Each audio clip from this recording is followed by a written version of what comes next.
Okay, I will concede that some of the remember for all the kaiju and movies and everything else, martial arts movies, how they would have the English dubs. As long as they don't alter the content of it, cut or reduce anything, and they just have even the hilarious English dubs, I'll still watch it.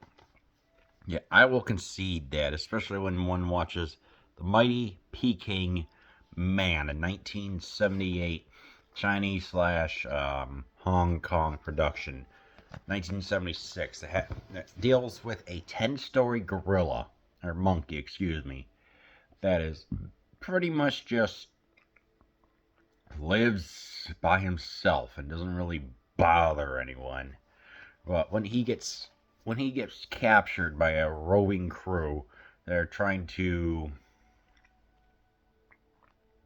increase that for the company, trying to increase their popularity. Yeah, doesn't this sound like King Kong? That's pretty much what it is. Chinese King Kong. And there's also a woman in a bikini.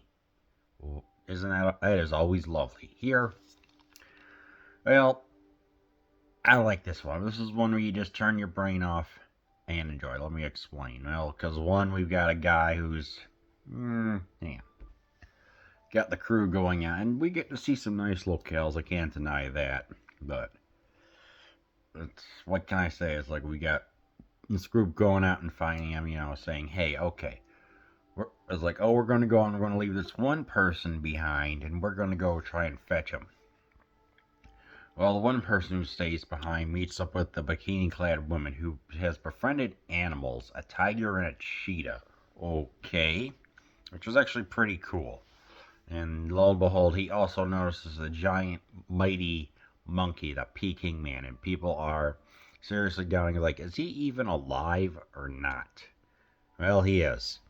In case you're wondering about our other intrepid group, well, let's just say that one of them gives the captain an F ton of money, saying, "Hey, despite all the rough conditions, you can still go ahead."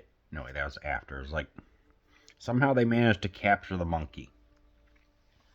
And so as they're going on the ship, it gives them a lot of money, saying, "Hey, I'm responsible for bringing him over. I will happily give you all the money if you go through." It's like, it's yeah. So just so you know, it's all about the money. It's all pretty much about that. Yeah. This is.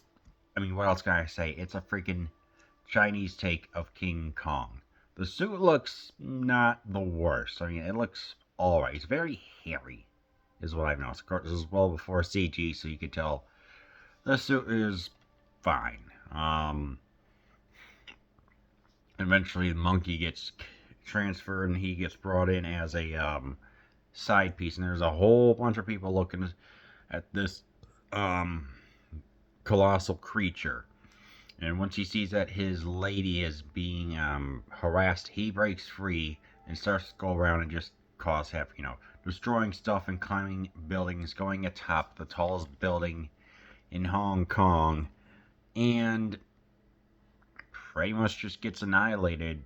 And he holds his own mostly, but just like Kong, the mighty Peking Man falls, and sad face, he dies. I'm just like, well, what'd you expect?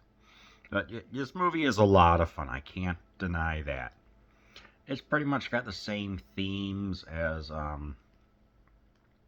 King Kong, with one who's the more crazy one. Is it just the monkey who's just living by himself, or is it us in with the mob mentality who goes over the top and starts behaving like animals? Two, it has to deal with the innocence of like a woman who's just there, where she's happy with all her animals, with all her animal friends and everything. And three, about the anti-colonialism or something like that, about just pretty much just taking over their beliefs on something that is fine, where this people are just fine operating on their own. They don't need like any regent or anything like that. So that's pretty much what's going on with the thematic elements.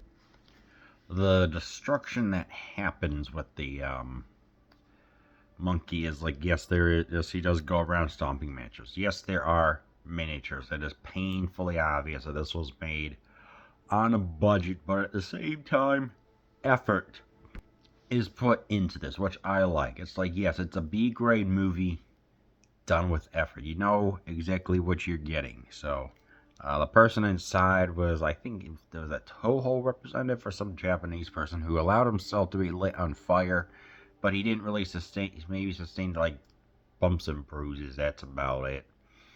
Just to and take some bumps, if you will, just for the sake of it, and it works convincingly well. I like everything to do when Mighty Peking Man is on there.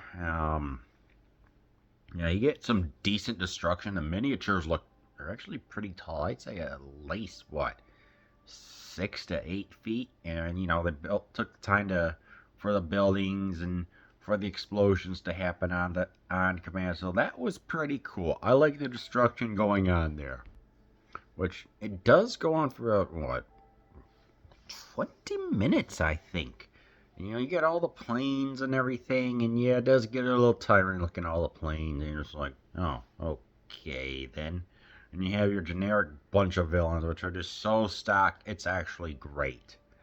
But yeah, and of course you have one member of the expedition who saw his girlfriend was cheating on him with his brother, so in order to eliminate the stress, he voluntarily recruits himself for a life-threatening expedition.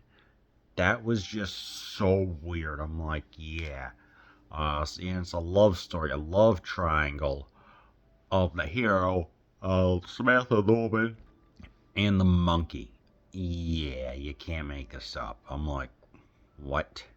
The woman who played it said that she was fine with what was going on because she always wanted to travel to the jungle. Um, the bikini piece would keep on slipping lower and lower. She thinks that the crew who were designing this film purposely made it that way. She just rolled with the punches. And there was also a scene where there was a whole bunch of men got like in one scene or gawking or whatever at both the monkey and the woman, but the wife slapped them, and they just kind of kept it in. So it's pretty funny and fine. Yeah. So if you're on, a hoot, then I truly highly recommend it. Remember, it's a B movie, so don't expect much, but just enjoy the special effects for the Mighty Peking Man.